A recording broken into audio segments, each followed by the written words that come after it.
"Sir, I'm going to have to ask you to step away from the flag." The airport manager's voice cut through the terminal like a blade firm, but cracking beneath the weight of what he didn't understand.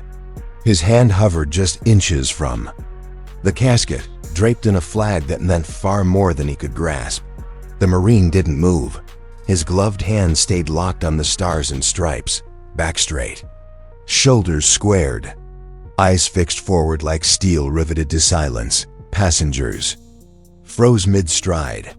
Conversations died mid-breath. The air shifted thick, reverent like time itself paused to bear witness. At Gate 42B, a quiet war was being fought, not with bullets, but with honor. I said, "Step back." "You're not authorized to handle the cargo," the manager repeated. Louder now, snapping his fingers toward approaching security. He didn't get it. He couldn't. Still no response. Then the Marine spoke, calm, cold, like a man reciting something sacred. "With all due respect, sir, this isn't cargo. This is a Marine, and I will not leave his side." A TSA agent stepped closer. "We have protocols. You're holding up operations." The Marine turned his head slow, deliberate, locking eyes with the agent like a judge from another world. "There are protocols," he said, voice low and grave. "And then there's duty."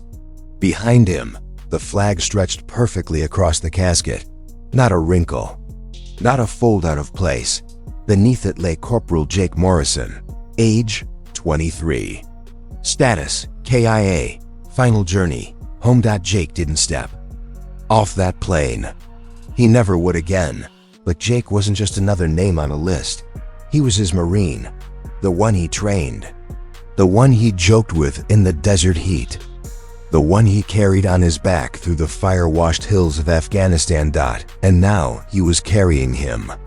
One last time, the Corps had given him this mission: final, absolute. Escort the fallen, never let go, from tarmac to family, without pause, without interference. But the airport had a schedule. Late luggage, gate changes, cargo delays. What was one more box on a belt? "Sir," the manager snapped, irritation turning to threat, "this isn't a funeral. This is a facility. Either step aside, or we will remove you." He could have spoken of the code. The lineage of silence and watchfulness passed through generations of warriors. He could have explained the weight of the flag, not fabric, but legacy. But something else held him in place. He remembered Jake's voice, his mom's lemon pie, his dad's jokes on the radio, his sister's graduation he missed. Jake humming country roads after every mission like it was the only thing keeping him grounded. This wasn't a transfer. It was a farewell, and the only thing standing between Jake and being forgotten was him. Then a child's voice pierced the stillness. "Mommy, why is he holding the flag?" A little girl, barely 6, clutched a teddy bear, peeking around the crowd. Her mother tried to hush her, but the Marine looked down and nodded once. "Because," he said softly, "he's making sure someone gets home." The manager froze. Security wavered. Something shifted. Like a storm turning into silence, the Marine bent slightly. His voice barely more than breath. "This man gave everything. This flag is not decoration. It's a promise." And then he moved, slow, unyielding, his hand never leaving the casket. He didn't wait for clearance, because duty doesn't ask permission.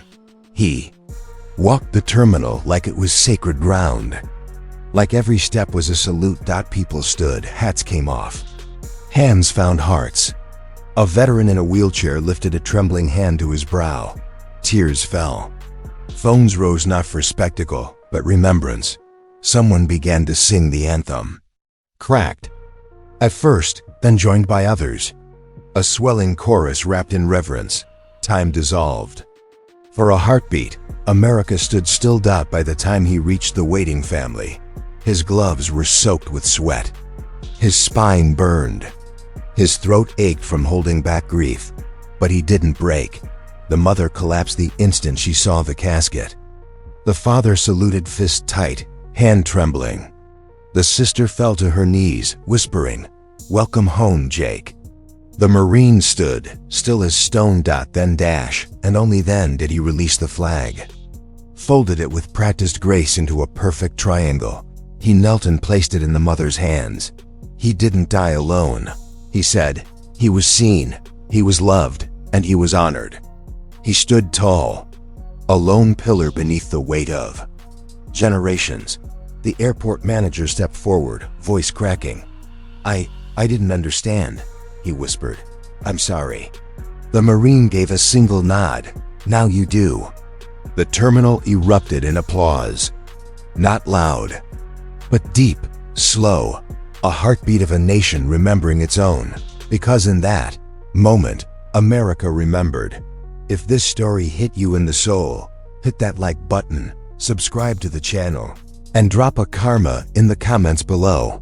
Tell us where you're watching from, and never forget what it costs to come home.